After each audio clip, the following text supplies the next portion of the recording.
নমস্কার বন্ধুরা, আমিষ ফিলের নিরামিষ পরিবারে আপনাদের সবাইকে স্বাগত জানিয়ে আবারও একটা নতুন রেসিপি নিয়ে হাজির হয়ে গেলাম। নোটে শাকের চচ্চড়ি বা ঘন্ট। এই রেসিপিটা আপনারা গরম ভাত দিয়ে খেলে দেখবেন আর কোনো কিছু লাগছে না, এই দিয়েই অর্ধেক ভাত খাওয়া যাচ্ছে। এর জন্য আমি এক আঁটি বড় নোটে শাক নিয়ে নিয়েছি। নোটে শাকগুলোকে এইভাবে প্রথমে শক্ত অংশগুলো গোড়ার দিকের অংশ কেটে বাদ দিয়ে তারপরে মিহি করে কেটে নেব। আপনাদের যদি এই রেসিপিটা ভালো লাগে তাহলে অবশ্যই আমাকে কমেন্ট করে জানাবেন, আর ভালো লাগলে লাইক শেয়ার করবেন। আর নতুন বন্ধুদের অনুরোধ রইল যে যেন সাবস্ক্রাইব করে আমাকে পাশে থেকে সাহায্য করেন। এবার সমস্ত শাকটা আমি মিহি করে কেটে নিলাম। তারপরে আমি শাকগুলো ধুয়ে নিয়ে রান্নায় আসব। আর এই শাকের জন্য আমি বেশ কিছু সবজিও নিয়ে নিয়েছি, সেই সবজিগুলো দেখিয়ে দেব। একটা বড় আলু নিয়ে নিয়েছি, বেশ খানিকটা আমি কুমড়ো নিয়ে নিয়েছি, আর একটা বেগুন নিয়ে নিয়েছি। এইভাবে খোসা ছাড়িয়ে টুকরো করে কেটে নিয়েছি। শাকটাও ধুয়ে নিয়েছি, সবজিগুলোও ধুয়ে নিয়েছি।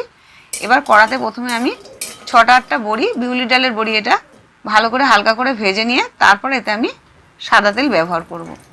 বড়িটা এইভাবে ভেজে নিলে তাহলে তেলটাও কম খরচা হয় আর খেতেও ভালো লাগে, বড়িটা মুচমুচেও হয়। বড়িটা ভালো করে ভেজে তুলে নেব।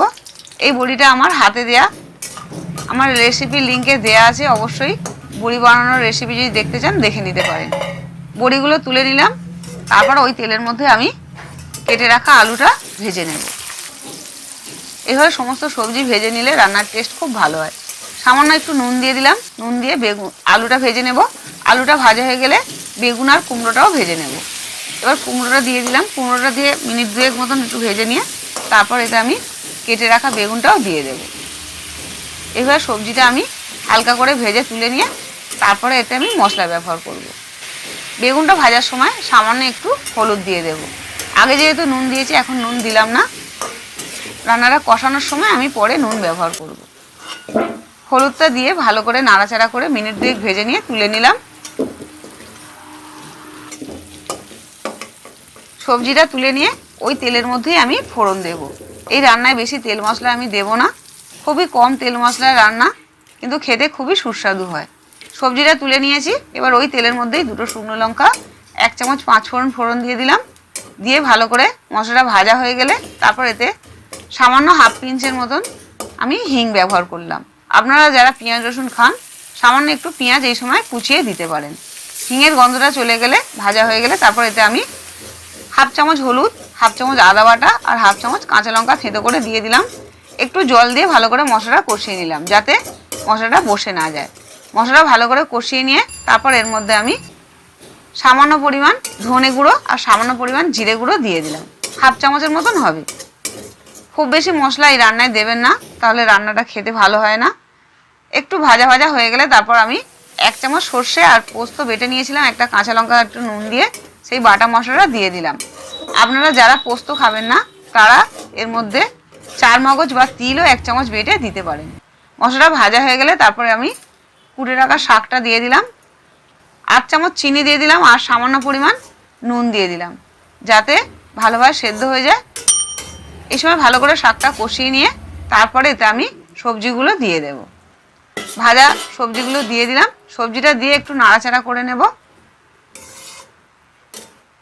শাকের সঙ্গে সবজিটা ভালো করে মিশিয়ে নিয়ে একটু ভাজা ভাজা করে নিয়ে তারপর এতে আমি একটু ঢাকা দিয়ে রান্নাটা করব।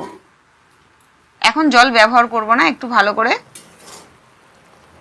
কষিয়ে নিয়ে তারপর এতে আমি 1/2 কাপ গরম জল দেব। রান্নায় অবশ্যই গরম জল দেবেন, তাহলে রান্নার টেস্টটা খুব ভালো হয়। এবার ভেজে রাখা বড়িটা দিয়ে দিলাম একটু ভেঙে, আর 1/2 কাপের মতন আমি গরম জল দিয়ে দিলাম।